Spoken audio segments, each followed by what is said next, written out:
Richard Paul, Critical Thinking, Tools for Taking Charge of Your Professional and Personal Life.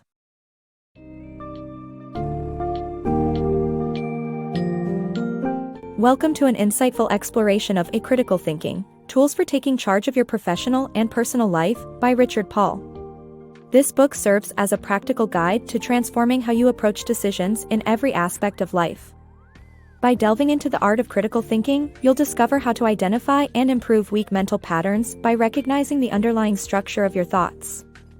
Whether it's refining personal relationships or achieving professional goals, this book emphasizes the necessity of evaluating the quality of our thoughts, much like grasping the nuances of language. You'll learn the significance of intellectual virtues such as humility, courage, empathy, integrity, and perseverance. Each chapter builds on the previous, tracing the journey from unreflective awareness to becoming a practicing, well-equipped thinker, capable of freeing oneself from egocentric and sociocentric biases. Engage with this valuable resource to foster a fair-minded, empathetic perspective in an increasingly complex world.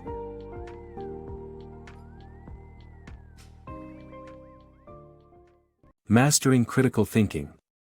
Imagine possessing the power to dramatically reduce regrets in decision-making. Critical thinking serves as this transformative tool, reshaping how we navigate every decision, whether monumental or mundane. This skill demands conscious effort and unwavering practice, urging us to delve deeper into our habitual thought processes. By dissecting the structure, implications, and foundations of our thoughts, we can uncover hidden strengths and pinpoint weaknesses in our cognitive patterns. Essentially, critical thinking represents the art of applying our utmost cognitive capabilities to any given situation, influencing countless aspects of our lives, from how we connect in personal relationships to how we thrive professionally. Despite this, many of us glide through life without scrutinizing our cognitive habits, much like we naturally use language without grasping its grammatical rules.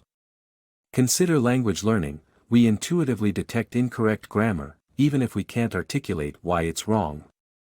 A similar negligence occurs with concepts, the core of our thoughts. Failing to examine and clearly define them can lead to flawed reasoning, miscommunication, and misguided choices, particularly with complicated or emotionally fraught concepts like love.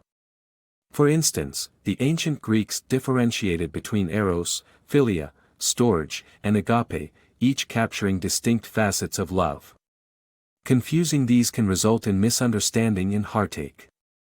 At its heart, nurturing critical thinking transcends skill enhancement. It fosters a profound, unbiased understanding of the world, empowering us in our endeavors, enriching our relationships, and enhancing our sense of fulfillment.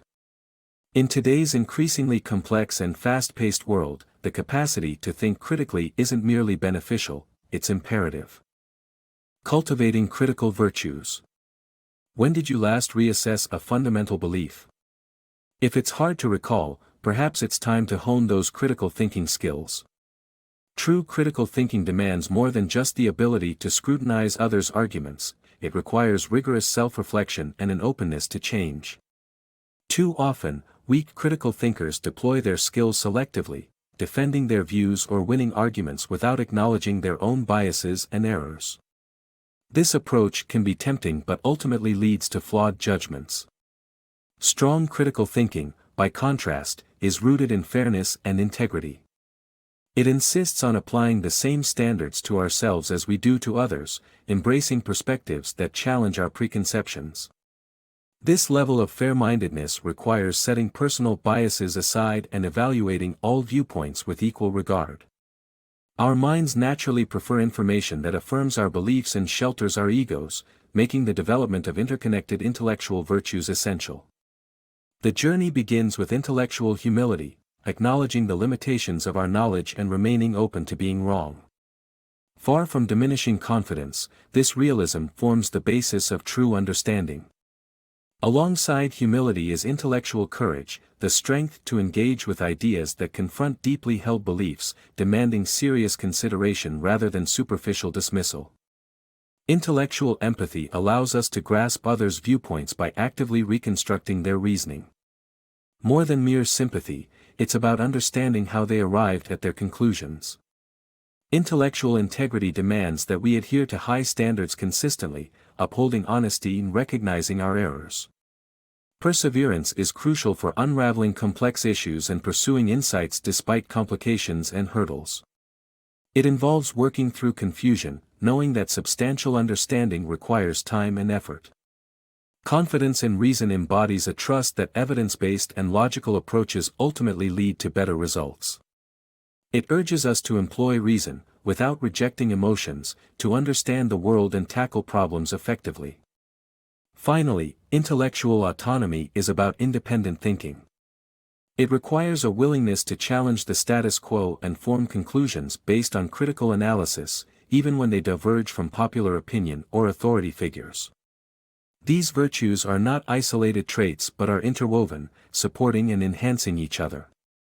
Cultivating them is a lifelong endeavor that involves continual self-examination and reflection, but doing so equips us to make well-considered decisions that contribute positively to our communities and society. Imagine two individuals deeply entrenched in a political debate. One epitomizes open-mindedness and curiosity, ready to explore unfamiliar ideas. The other clings to their views, dismissing contradictions from without. As they engage, the one equipped with critical virtues stands not merely to win the argument but to achieve a richer, more substantial understanding, opening new paths for discourse and collaboration.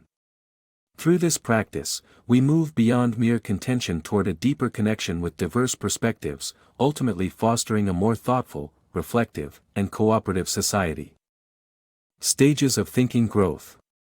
Imagine transforming from someone who leans heavily on emotions and vague assumptions into a person driven by evidence and open to multiple perspectives. This evolution happens through various stages of critical thinking development. We begin as unreflective thinkers, blissfully unaware of our biases and assumptions, living in a bubble where our beliefs are truths not to be questioned.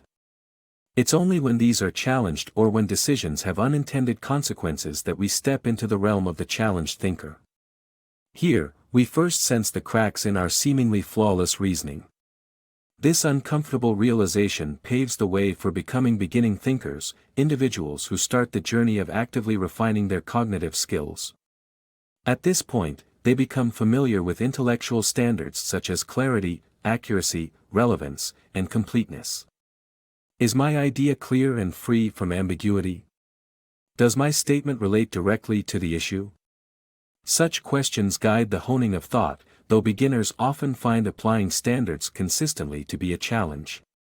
Progressing into practicing thinkers marks a significant leap. Much like musicians who practice daily, these individuals understand that sharp thinking requires consistent and deliberate practice. They may set daily challenges, such as questioning one assumption or applying a specific standard to workplace decisions. Fostering growth in this arena means internalizing these intellectual benchmarks, perhaps by spotlighting clarity for an extended period and focusing on expressing ideas more understandably. Employing an intellectual journal stands as another powerful tool in this development process. Regularly writing about significant events or workplace interactions, analyzing emotional responses, and identifying underlying assumptions offer a pathway to recognizing thinking patterns and targeting areas for improvement.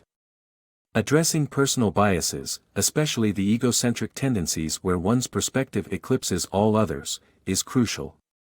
Practicing thinkers learn to spot and adjust these biases, allowing them to consider alternative viewpoints and strive for objectivity.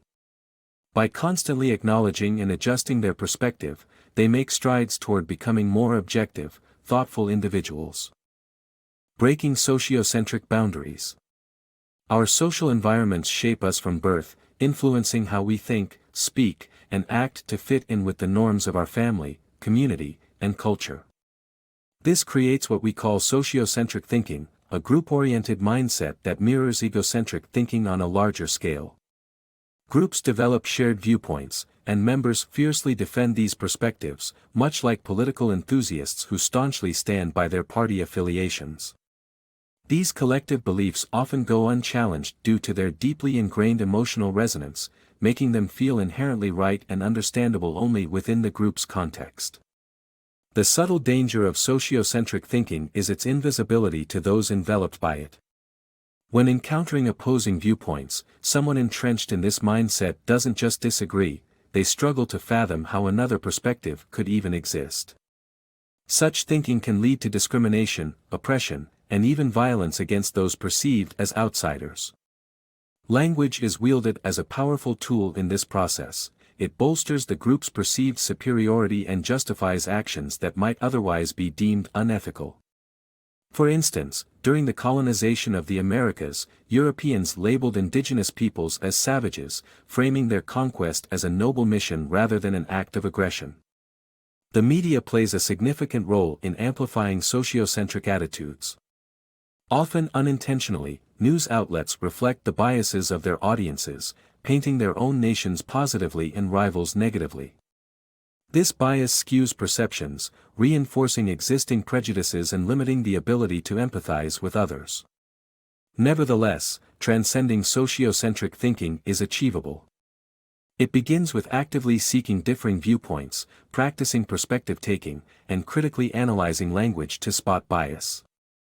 Engaging with cultures outside your own can expand your worldview, while conceptual analysis helps uncover hidden assumptions within popular terms like freedom and justice. Ultimately, the aspiration is to cultivate a conscience and ethical framework that rises above any single cultural perspective. This isn't about abandoning one's cultural roots but about broadening our moral scope to include all of humanity. By acknowledging our shared humanness, irrespective of group affiliations, we can move towards a just and compassionate world.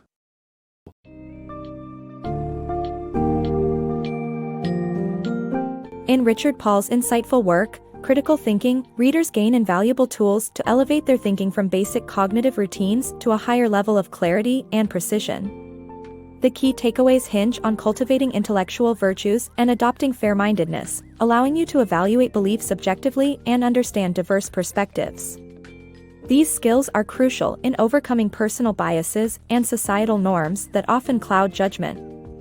Paul's methodology encourages active engagement with challenging ideas and consistent self-reflection through stages of growth, from recognizing unexamined beliefs to embracing systematic thinking patterns. By learning to dismantle egocentric and sociocentric biases, this book arms you with the skills needed to navigate today's intricate social landscape effectively. Ultimately, it invites you to transcend cultural boundaries, fostering a greater understanding and cooperation among diverse human experiences. The reader leaves with a sharpened ability to approach life's challenges with a nuanced, comprehensive lens, integral for personal success and societal progress.